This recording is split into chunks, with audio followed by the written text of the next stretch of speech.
Hi guys, welcome back to Tabletop Saga. If you know anything about this channel, and Robin and I, you'll know that we like nostalgia and looking back through the mists of time. Is that because looking at old miniatures, army books, artwork is a way to distract you from actually painting miniatures? I was doing research. I was researching. Did you paint anything? No. No, but I thought about painting And I stuff. came up and I looked at all these models and remembered 20 new things I wanted to buy. And I looked at the prices on eBay and didn't buy any of them. No, yeah, that's fair. That's a well-worn path. But yeah, we thought actually it would be really good fun to look at old miniatures that we remember from back in the day that just hold a special place in our hearts that we absolutely love, and share them with you. And if you like this kind of thing, I'd love for you to comment down below and tell us what your favourite miniatures are. So what were the, obviously stuff I picked was naturally slightly older anyway, but was it anything that was up to 8th edition? To be honest, because I didn't pick anything from after 2002 anyway. So no, I stopped in 2003. So yeah, anything beyond 2003. 21 years ago. That stings. Enough of this waffle. Let's begin. So my first choice is probably a bit controversial because every time I look at these on the internet, all I see is people saying, "Oh, they're rubbish." And the internet word is, I think, derpy. To some extent, they are. But I love them, and it is the Skaven Night Runners. I mean... Is it like a vintage car where it was a bit rubbish, and you know it's a bit rubbish, but you love it anyway? Yeah, it is. It's like those people, you know, there's that stereotype of people who, they read The Guardian, and they wear sort of like beige, and they've got an old Fiat 500 4x4 that they drove around Europe back in 1978, and it's crap, and it's just sat in the garage, but they love it. And every now and then they get it out again and they drive to the Alps, and that's what these are. That's a very tenuous metaphor there, but yeah, I love these, probably because the very first White Dwarf magazine I ever bought, it was when the Skaven were being released for the 6th edition book, and these had come out. And there was a battle report that had them in. And I thought, Ninja Rats, that's the coolest thing I've ever heard of. And I looked at the models. And for some reason, I love them. I think it's the ones, you know, with the two claws. Yeah, with the... I don't know what they're called now, but yeah. No, I don't know what they're called. Yes, no, they are the cool ones. Because in Blood Bowl as well, they had the similar kind of models. Yeah. They're very cool. It's like the guy in Enter the Dragon. With his big wooden hat he puts on at the end with the spikes on. And that's why I love them. And they've got the little shuriken tails and things. So look, yeah, I will happily concede they're crap, but I love them. I don't think they're actually technically bad sculpts though, are they? No, they're not. They're not the period. The heads are maybe slightly too big or something like that. And the hands, but it's every model that Warhammer did was like that back then. Yeah, I think they do maybe overemphasize that even more than the other Skaven models, but if that's what you like, I guess. Yeah, I think these are just good when, I think, the internet tells me anyway. Yeah, finding some of the sculptors was a bit tricky. Hard. Luckily, most of these are from a time when they actually told you who they were. Yeah. And he has done some incredibly refined work. I mean, since these. Yes. Well, if you think about he did the Grey Knights that came out round about this time actually, and they are absolutely stunning, but in a very refined, very different way to this. Maybe he only had so much time to do both. Yeah. And when you do it, you're like, I'll finish these, but I've used 95% of the time. Oh God, it's 2:30 on a Friday. Quick, start the Night Runners.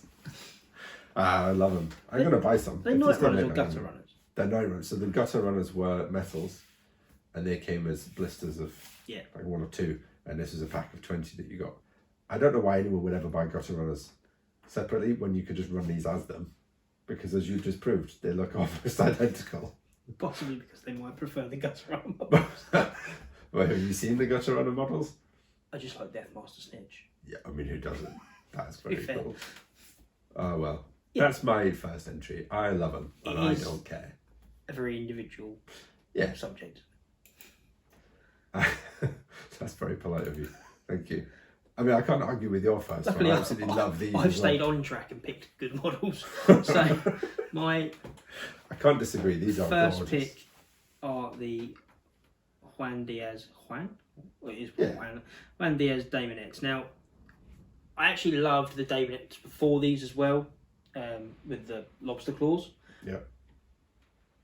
But these are just so much more evil, I guess. Yeah. They're almost a bit. They're elegant. Yeah, they're elegant and deadly at the same time. A bit like Dark Elf Witch Elves or that kind of thing. Yeah. Like they have I don't want to say beauty because that sounds creepy, but they have an elegance to them. A live seductiveness. Yeah, that sounds like a subreddit that I don't want to go on. They have a cleanness to them, but they're clearly evil. Yes. They're And so Slaneshi. yeah, they're slow Slaneshi, but without being weird. Yeah. I mean, they have Obviously, they've got the enhancements. mutated arms. They aren't not weird, Yeah. but they're not creepy weird. They're evil weird. I don't know. They're just, and the movement in them is really good as well. Yeah. I will say There's a as well, delicacy to them. there is. I mean, they look. They don't look like they should be able to absolutely obliterate another unit, and yet. Well, see, I would Yeah, they disagree. can. I would say they look like they could do serious damage, but that they can't take damage. And also, I remember in the rules they had, was it soporific musk or something like that, which meant that you suffered leadership penalties against them or something, which I just thought was just so. It tied in with what the models look like they should do. Yeah. And I can't disagree with you. I love these minis as well, and I nearly put them in my list because when I first got into Warhammer, it was the Chaos Army that came out, and these were released at that time. So these feel really nostalgic for me as well. Yeah, just Obviously, these are on round bases though, so. yeah, that is something. But there's only so many pictures you can find in there. Yeah. I also seem to remember they were painted pink Yeah, rather than purple. yeah, there was definitely. But I quite like the purple actually. Yeah, to no. be fair. Again, it that's has nice. that. It gives that elegant sinisterness to them, doesn't it? Yeah. Yeah. A very, very cool sculpts. Good old Juan. Well, so this one that I've chosen for number 2 is Order Now. Well, You can actually order it now. you might get it. You might get it not. next It might year. be 200 days. Yeah. So it's apparently the internet tells me he was retconned to Theodoric of Brion or something. But when I remember this, it was Is it just Bretonian Lord? Bretonian with axe? Lord with axe, yeah. And I love this. And the reason I love this one is because all the other Bretonians look like they are kind of chivalric knights. They've got a lance. They look like, He looks like someone that does what he has to do to stay yeah, alive. he looks like someone who really is at home rather than composing poetry or going out with his falcon. He sits in an inn, downing flagon after flagon of ale, and then he picks up his massive axe and goes, right, it's on now. And so therefore it sits something like a contrast to the rest of the range, which makes him stand out without being massively embellished in any way. It's just a really cool sculpt by. Yeah, you can imagine he's kind of being like not as popular with the really high Bretonian lords. Yeah, he's the Onion Knight kind of character. Yeah. Also, the warhorse is really nice, actually. Yeah, it is. I mean, this is the work of Dave Thomas, the internet tells me, and my memory vaguely remembers that. And I think there's something about the colour scheme. So I've actually got this, and I'm lucky enough to have received it. I feel very guilty because so many people are still waiting for theirs, and I've had mine and not painted it. But No, the you can only reason feel is- guilty if you flog it on for massive profit. Yeah, that's true. I'd never part with it. No, but it's mainly I can't think what colour scheme I want my army to be because this. I don't think I want that scheme across an army, but on that mini, It works really well, it doesn't works it? really well. So I think I probably am going to end up punishing myself and painting the Bretonian army like it should be, where the knights are all different. Because that's just the best way to do it. And this guy will be my general, and he will look awesome. Yeah, no, it's a very cool model. Yeah, right. Moving on, we've got your number 2, another very cool, very evocative old school mini. Possibly a bit derpy, but It's not derpy. its face is a little bit. But I love it. 1998 Bloodthirster. It's just cool. Like, Yeah. the face it's got. Is that the one? Yeah, it's just on a different angle. It's just got a massive axe. Wings with some nice detail. Yeah. The face is. He's angry, isn't he? Oh yeah. But and yeah, okay. The new plastic ones are absolutely fantastic. But it came out 1998. I remember the White Dwarf article they put it into was Arena of Death with all the special characters, and he wasn't a special character, and he killed them all because he was weapon skill 10, strength 10, toughness 10. Yeah. He had silly stats, and it was just like, that's a cool model, and it does cool things. Do you know what I like about it? Is we were talking on the Night Runners about the tendency back then to oversize certain bits of their anatomy. The only bit that really feels oversized here for me is his arms and hands. Yeah. Implying this guy spends every minute of every day swinging those massive axe and whip combinations around. With chains around his wrist because why not? Well, it's, when the middle-aged women wear the little wrist weights so that they're walking around? Isn't it? Tone yourself up with corn. Yeah, it's that. He probably also does squats when he's doing washing up. But I mean, that's an image. Yeah, but I just love it. It's brutal, but it's mid-90s brutal. Yes. Well, I guess technically late 90s, 1998. And it's before the style became really, really busy. Like, yeah, it's got detail on it. It's quite a bit of detail, actually, but it hasn't got loads going on. There's not actually spikes all over it. I mean, I think the closest thing that Games Workshop have released recently that you will be a direct comparison to this is probably Angron. Yeah. And you compare and contrast those two. Yeah. And Angron, I love that mini, but I also love this one. And Angron's got, you look at that and you think that will take so long to paint. There's so much stuff on there. You find that looks like something you could actually paint. Yeah, for sure. For sure. I mean, I think there was alternative heads with it as well. And we'll make sure when the picture goes up, there's definitely right, because there's a head that's a bit more dog head. I think there's two heads. I'll make sure we get the right one in the picture. There's one slightly flatter head. But also, if that picture's not on the video, it's because Robin didn't find it and send it to me. Yeah. But we'll also see, I guess, when we get through my picks, that actually turns out Chaos things with big axes. Oh my jam. There's nothing wrong with that at all. And going on to, so number 3. This, I can't actually remember what this unit was called, and I can't find my White Dwarf that's got them in. I would instantly say, if you say Kislev to me, I think Winged Lancers. Yes. The Winged Lancers that they advertised were in blue, and I think these were called Hussars. Whatever they are, these are super cool. I think the minis are probably largely the same as the Lancers anyway. These are just painted in red rather than blue. I just think they're bloody awesome. This is the work of the Perrys, and it's also one of the most historical close units, to because history, actually they were quite, everything on them was quite subtle. Like, they didn't carry massive swords or things. The shields are a size that a human could actually hold. The horses are not wearing crazy amounts of armour. Yeah. They could easily be 17th whatever century winged hussars. Yeah. They look awesome. And to be honest, I like to try and, if I can, intellectualise things for a video a little bit. But really, I can't tell you why I like these more than saying I just think they look really, really cool. There's something about them that grabbed me. They were just also, and I know actually there'd always been Kislev Winged Lancers in the Empire books, going all the way back to like 4th edition, I think it was. But when they did the Kislev army as well, they just fitted it really well, didn't they? Even though it was a lot of different components, like you had like the slightly more barbarian unit, the Tsarina riding a bear, because you can ride a bear. But they just fit really well, don't they? Like, I don't know why, you just assume they're from somewhere cold. Yeah.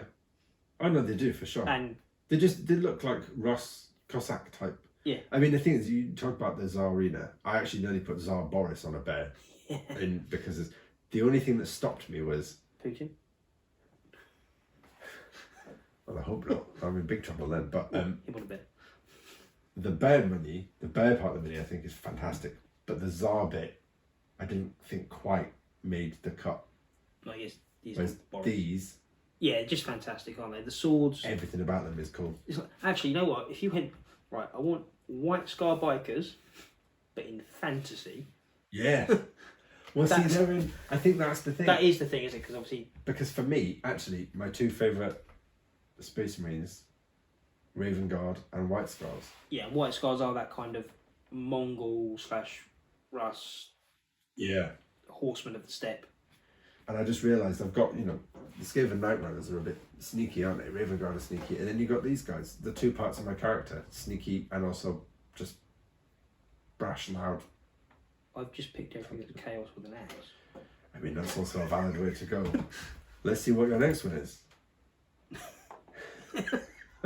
Chaos with an axe. So this is a Chaos Beast Lord with an axe. Oh dear. Oh, Michael Perry, this one, wasn't it? Yeah. Yeah, so Michael Perry. I just love this. And now I don't know whether I love. No, I do know. I love the model. I just think it's fantastic. It's. Oh, so the Beast Lord, although you can see it next to the Ungor, he's not crazy big, especially by today's standards. He's probably about the same size as the new Bretonian Knight on foot. Yeah. But he's just chunky. The axe is chunky. And he's just about to chop something in half with it. He's not using it with any finesse. It's just big axe. Yeah. And at least he needs two hands for it because it's that big axe. And I think there might be an element of when it came out, it was the Tale of Four Gamers thing, which obviously is kind of inspired me to do Beastman. Which is where this picture's from. And if you expanded the picture, you'd see something else that comes up later on. Yeah. And a baguette.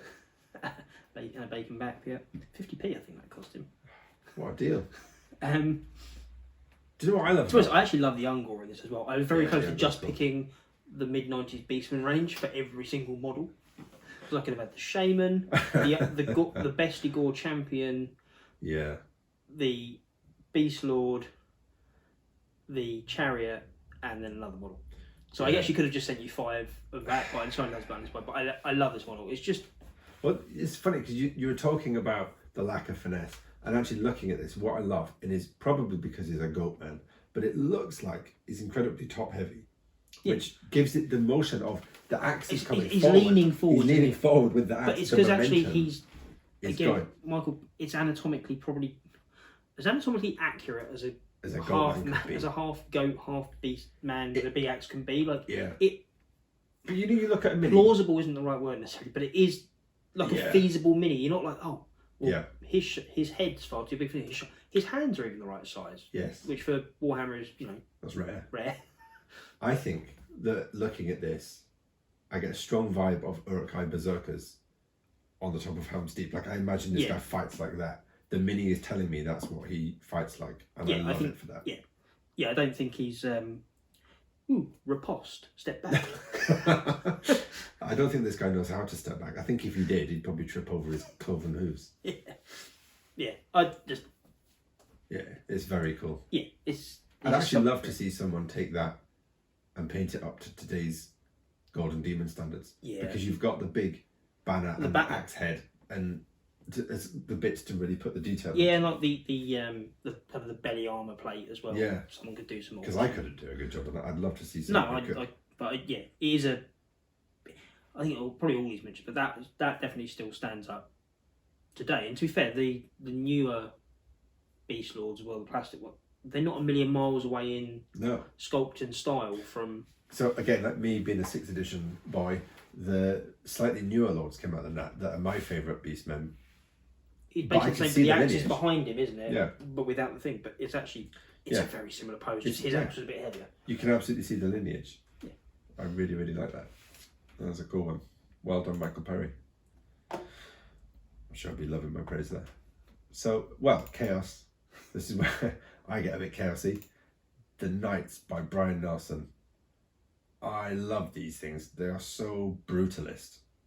Because there's not much going on. They've got a very monopose pose. This is the same time period box set as the Chaos Warriors came out with a monopose. This is slightly before. So this okay. was from the 6th edition, kind of Hordes of Chaos was released, and that was in about 2002. Those Warriors, you're thinking, came out for Storm of Chaos in 2004, and obviously they looked at these and thought that is because the style that very, is very chaos. very similar. Yeah. Like your head needs to be lower than your shoulders. Oh, yeah. Yeah. But it's just the guy, the champion there with the sword in the air. He's obviously the only unhelmeted one. I love how expressionless he is. Like, these guys are so far gone to chaos. They're like automatons of death. But the sword as well. Like, there's no refinement to it, is there? There's no tape. It doesn't taper to the top of it. It's a bar. It's a sharpened bar. It looks more like a bludgeoning weapon almost than a cutting one or a thrusting one. And yeah, I used to love these things, pushing them around the table, because it was plastic horses, but they had the metal heads and the metal riders, so you had proper weight to them. And sorry, I can't really describe. I just love these things. I'm just going back to He has 3 skulls on his chest. Yeah, he does. Why not? I always thought actually it would have been cool to have 4, and then it could be one for every god. But I guess they could have. Maybe he doesn't care about Slaanesh. No, he's not hardcore enough. But yeah, these things, I think they're really brutalist. You know, the color scheme works for them here. Yeah, but you should see them painted up in other colours. Like, I don't know if anyone's done, say, Cornate ones. I did some as corn, and they work well in the red. But I think the black works most because it just. But that also fits the Chaos Army at the time with the whole undivided thing, Archon, and all that jazz. Yeah, no, they look nasty. Well, like good nasty. Good nasty. Not nasty. No.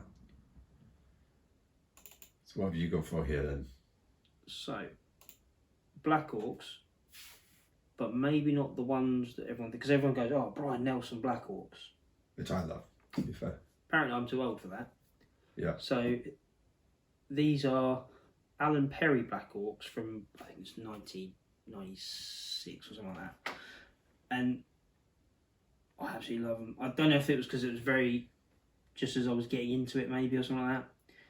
But I just love them. They're big, they're orky, and they've got city weapons.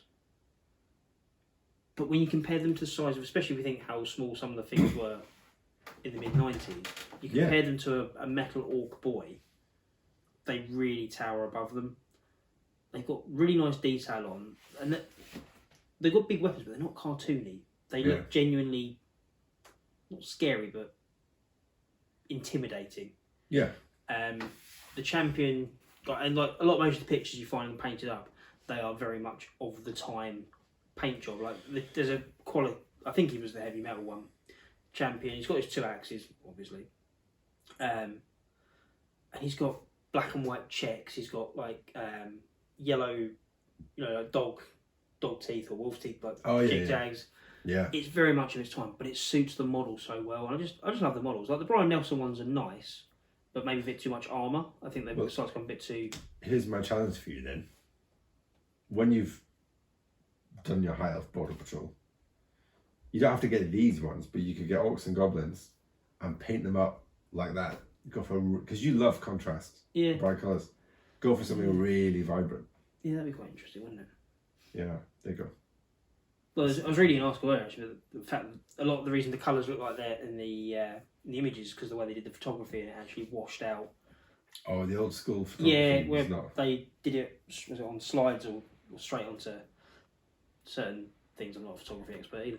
But it washes out certain colours, so the reds become very washed out, even if they were deeper ones to begin with. And I'd heard that actually, the original kind of heavy metal style. So actually this style where it all looks slightly washed out colours and that actually isn't how they're painted, and they are. I can't remember if I've seen these ones, but the article I was reading for the painter, he was saying that a lot of the older models that were in Warhammer World, which obviously we went and saw last year, they don't look that washed out in real life. That wasn't actually how they were painted. But obviously, more people have seen the photos than have seen the actual models. And I suppose by the time you've reproduced it in the old style way for doing a magazine And printed it, a few times and printed it, it's going to degenerate each time. Yeah. So, but yeah, I just love these. They're very charming. They're just big orcs, aren't they? Yeah. And they also match really well with the first Blood Bowl or Black Orcs. We had the Black Orc blocker doing this. He's very much in a similar style, but in plastic. I don't think it was Alan Perry that did that. But yeah, I just love them as orcs. They're everything orcs should be. Yeah, they are cool. Right, this is. Do you know? I was so close to putting these as my number one mini, and that is the proper Dark Elf Executioners. I think what I love about these is elves are obviously elegant. There's an element of that with these, but I think with all that chainmail and the huge drakes, what they would call them back then, it was the most brutal an elf ever becomes. And so they look properly evil, but they retain enough elegance to look elfish. But you absolutely can believe that this guy's. I mean, in the narrative, they train to be able to execute you, and you look at them and think, yeah, they know what they're about. And you don't want to mess with them. They've also got a certain, and this is more Peter Jackson. There's a certain Peter Jackson elf. Yeah, there is. Look about them, isn't it? You know, from the start of that opening scene. Yes. That is not a million miles away in style. And actually, it's funny you mentioned that. These came out in, I think, 2001. I haven't been able to track down who the sculptor was. Or was it Alex Hedstrom? Yeah, that's what you said. Yeah, Alex Hedstrom. Did find out it was Alex Hedstrom in 2001, I think, which is about the time Fellowship of the Ring came out in 2001, didn't it? Yeah. Although that would have been the end of the year. Yeah. So yeah, I think it's just coincidence It's just more than anything. But there's obviously you look at like the Galadriel elves later on. Yeah. They're very similar in style, aren't they? Yeah, I think it just suits me because back then, being an edgelord and loving elves, it was just perfect. They were metal, weren't they? Yes. I bet those weapons were an absolute git to not have them. Well, I'll find out because I've got some that I'm secretly, so you're not supposed to know about this, but I'm secretly putting together. So I'll let you know. They look fun to rank up as well. Oh, God. I actually think they're not that bad. I think it's the ones in the front are bad. Yeah, you get one weapon pointing the wrong way. Yeah. No problem. No, they are incredibly cool. And they're very... is juxtaposition the right word? When you've got the things like the witch elves and that in the army as well. Yeah. And even the corsairs who are kind of that heavier infantry, but not like these. Yeah. These are as tanky as a high elf. Oops. These are as tanky as an elf gets. Yeah. And obviously, where I like high elves, you've got the sword. There's also that. Now I can use the word juxtaposition actually, can't I? Sword Masters of Hoeth and these. Yeah. Very similar kind of... in concept. Yeah. Done in two very different ways. Yes. And both of them actually. Both absolutely fantastic, and I think probably better for the other one existing to show like, well, this is how the good elves do it. Yeah. Not necessarily good elves to do anything, but this is how the bad elves do it. But what I like as well is the pose implies, again, they're stood waiting for that, the key moment, the killer moment where they can go in there's and get no wasted energy. No. Like every single move they do is going to kill someone. Yeah, that's an excellent way of putting it. That is the perfect way to end that. I think that sums them up wonderfully. Right, so your penultimate sculpt is another absolute classic. And no one can argue with this one. Yeah, it's Green Knight. It is. Yeah. Right, move on. What else is there? I mean, realistically, if it wasn't for the fact that there's other models I love more, this would probably be, if you said, what is the classic Warhammer model, I reckon this would, it might have even, I know they've done articles about it, it probably would be in the top 5 of everyone. Yeah. It is almost the classical Warhammer fantasy model, isn't it? Yeah. Alan Perry? No, this is Michael Perry. Oh, Michael Perry again. Because actually, this was the first miniature he sculpted after losing his arm, Yeah. which makes me feel disgusted because how can one man have that much talent? Yeah. Well, yeah, it's not exactly a simple model. There's so much going on, but it's just perfect. Yeah. Like, technically, it probably is the overall. I reckon it's the best Warhammer model ever. Well, I think it.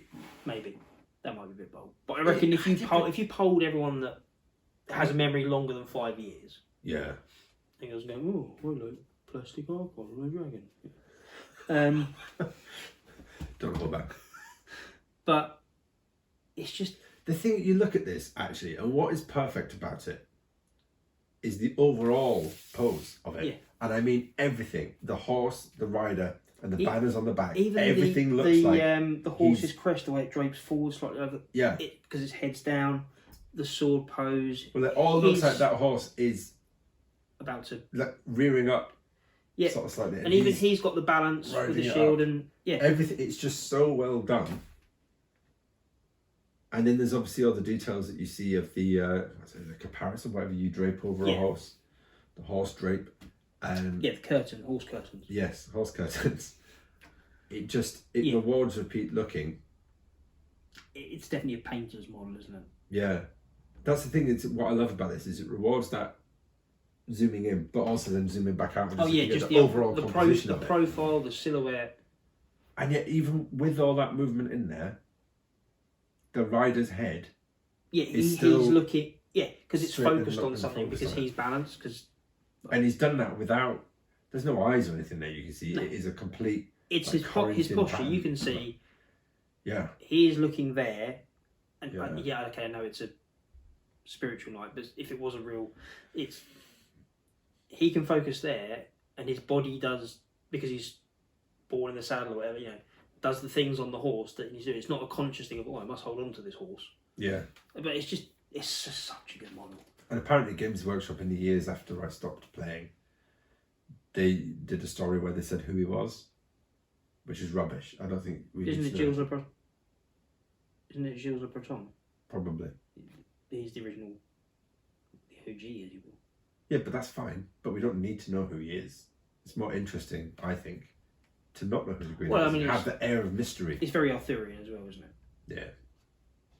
Very Arthurian. Right. Probably the best Warhammer model ever, I reckon. But not my favourite. Which is what we're doing with this, isn't it? Yeah, we did our favourites. And you like to talk about chaos and big axes. I raise you with a massive, great big sword. This mini is just gorgeous. Absolutely everything about this is fantastic. But the thing I like about this is that when you're playing the game of Warhammer, you are told you have to get down to the model's eye view. And this towers over the other models. It's such a leadership pose as well, isn't it? Yeah. The horse rearing and looking that way, but he's pointing either at a city he's about to raise, or a general that he's about to challenge and defeat in single combat. Yeah. Or just directing hordes of Chaos Warriors that away. Yes. And the fact that the cape is flowing forward.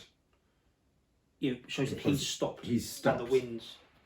So the horse is just, it's rearing up, and it's actually, what I really like about it is it reminds me of the painting of Napoleon crossing. Oh, the meringue. Yeah. It's the Italian campaign, isn't it? Yeah. Whatever that one is. Is it Marengo? I think it might be Marengo. Well, he's got his red cloak billowing. Yes. The white horse. And I definitely think there's more than an air of that about this. But this is just all chaos ramped up. Like even the horse has got bone spikes. But it's still from the era when it's a bit more subtle. There is spikes, but it's also more. But it's mini spikes. It's also before Archon goes mental of like, I'm 50 foot. Do you know what I mean? Like, he's a guy on a horse. Yeah. It's still believable, isn't necessarily the right word. More believable general on the table. Yeah. It's a bit more subtle. Yeah. But still very commanding. He's had a few enhancements. He's more than a chaos lord, your average chaos lord. But he's still clearly a champion who's just been elevated by the gods rather than a god himself. Yeah. yeah, it's like it's almost, it's fair. So again, it's just cover art, isn't it? That's the thing. It's a cover art piece. Yeah, and I think this one I'm gonna have to put more than one picture of it actually I think on the video, because you need to see this from a few different angles. Yeah, almost a 360. It's just also looks good from every angle, doesn't it? You know. Yeah, there's not a bad angle on this mini. But yeah, it is that thing of it. We talk about movement in miniatures. This absolutely tells me of a time where he has been marching forward. He's seen his target, so he's stopped. The horse is rearing up. He's not really noticed because he's so. You also get the sense where the horse is rearing up because the horse is angry, isn't it? It's not just a normal horse. Yeah, this is a demon horse, but he is in firm control of it and is measured in saying, we're going that way. And you just know that in the next second after this pose, that horse has gone back down and they're going. And you just feel like this is a snapshot. Green Knight, it's almost like he's in control of the horse through like brutal sheer will. Yeah. Rather than being at one with the horse. Yeah, absolutely. This is about... It's two different styles. His dominion over this beast. Definitely. Which actually fits as well because his sword is obviously a demon that he's had to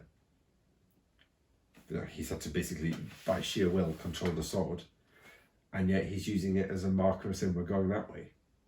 I mean, everything about this guy is just... You can't be general if you're not pointing. Absolutely. But he's just able to bend other things to his will, including demons and god-infused beasts. Just absolutely fantastic. Love it. So we come to your final mini. This is another... I bet there's comments on this one. So, I love this one, but... Chaos, big, and it's 2 axes. Yeah. This is my favourite model, not just of Warhammer, not just of Games Workshop. This is my favourite model ever. Of anything. Of any World War II tank or AP miniature, 20mm German, which won't appear on this channel, don't worry. No one. This is my favourite model ever. Trish Carden, Minotaur Lord. That wasn't her title. Her name was Trish Carden. She did the Minotaur Lord. But it's just perfect. I bet it's absolutely awful to stick together because it's metal. Oh, probably, yeah. And because look at it, it's so top heavy. It's so top heavy. The arms weigh so much. Yeah, but again, that top heavy is what gives it that feral. Yeah, it's just charging at you. The face is perfect. It's just brutal. Yeah. And I like the fact as well, probably similar to the Beast Lord as well, is they're very much Beastmen rather than Chaos. Yeah. I mean, there's no 8-pointed stars.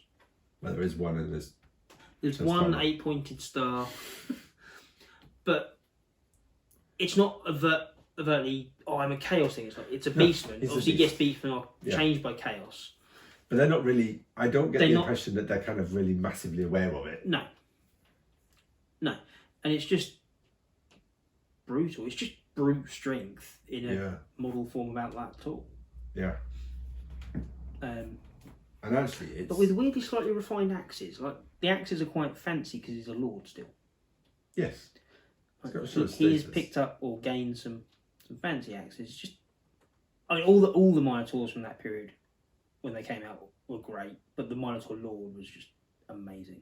I remember the articles in White Dwarf. They used to have guest writers. Yeah. And there was one I loved, and his name was Mike Walker. And he did an article talking about wound trackers for multi-wound models. And they developed a system, him and his mates, of getting shower curtain rings and hooking them on a mini to show how many wounds they'd taken. And this mini was the example they showed. They hang them on the horns? No, they hung them... Yeah, sorry, they did, yes, on the horns. And he said, you've got to protect it with a few layers of varnish. Which, to be honest, it feels a bit heretical because firstly, you're going to put a few layers of varnish on, and you might, you know, that much varnish might distort the features. But also, you don't want to hang shower curtain I mean, rings you could just put off a mini small dice behind it. Do you know what? It's funny because that's what everybody does these days. I don't know who came up with that idea. It seems so blindingly obvious. But it just didn't seem to occur to people back then, clearly. Yeah. But yeah, it's a good choice. Yeah, it's just my favourite model of all time ever. I think our miniature choices have been quite chaotic, and well, actually looking back at them, Actually, I was thinking, is it that all the evil stuff or baddies get cooler sculpts? And I was thinking, I don't think that's actually true because no, but of 12 things we've chosen, 3 are good aligned, and everything else is chaos or dark. Yeah, elf. but then at the same time, I could, you know, if I had to pick more, you said, oh, you can't have these ones. I could probably pick another 5 and be like, oh, well, no, I'd still keep the Minotaur Lord. But I could pick another 4 to go behind it if I had to. I could go, you know, Prince Imric on the dragon, or Tyrion, or There's something a lot like that. of wood elves. There's a lot of wood elves. Orion, the War Dancers. Yeah. I mean, this all leaves it open for you guys. What do you guys love? And let us know, because I think it's fair to say that if somebody posts a mini that I didn't think of, I may very well change my list and put them down. 100. I will say with the Empire, I don't think of the individual models as the plastic kits. Like the characters, the Knightly Orders kit, the Swordsman kit, the Militia kit, the plastic units are iconic. The individual characters don't really stand out to me that much. That's true. I quite like some of the warrior priests, but I wouldn't call them iconic. No, but you know, those plastic sets, I would say probably are. So I guess same with Bretonnian as well, isn't it? It's the plastic knights that came with 6th edition. Sorry, are just cool, and they're the things rather than all the characters. Do you know what? It's. Maybe we should have done this twice. We could have done like evils, and. Oh yeah, we could have. Well, I'm sure that in a month or 2 we'll have been looking back through old White Dwarf magazines and thought, oh, we should have included that one, and we can come up with a new list. Yeah. Oh yeah, why not? If you want to see that, we'll actually just end up doing videos about models we like. Yeah, because there are many actually. Yeah. And maybe there'll be people playing Old World now, and whilst it is a nostalgia trip, well, they might there is. Your nostalgia might go back quite as far as some of ours. You know, you might, if you liked, or even 7th and 8th edition, you might not have seen some of the things that we're putting out, or from like 4th edition. I tell you what we'll do then. We could do some videos where we look at a particular range, and we just pick out a few examples of what we really like that typifies that range. Yeah, and we could put a couple of ranges in each video. We could do High Elves, Wood Elves, Dark Elves in a video. Yeah, sounds good. So we'll do that. And it's another way to distract ourselves from painting. Absolutely, which is the most important thing. Because we need excuses for when we don't do painting. So, thanks a lot for watching, guys. And actually, one thing I'm going to say, I don't ever say this, but if you have watched all the way to the end, please do like and subscribe, because it actually really helps. I thought YouTubers were just charlatans for saying that in every video, but since becoming one, I've realised it does really help. So please do. And on that note, thanks a lot, guys. See you in the next one.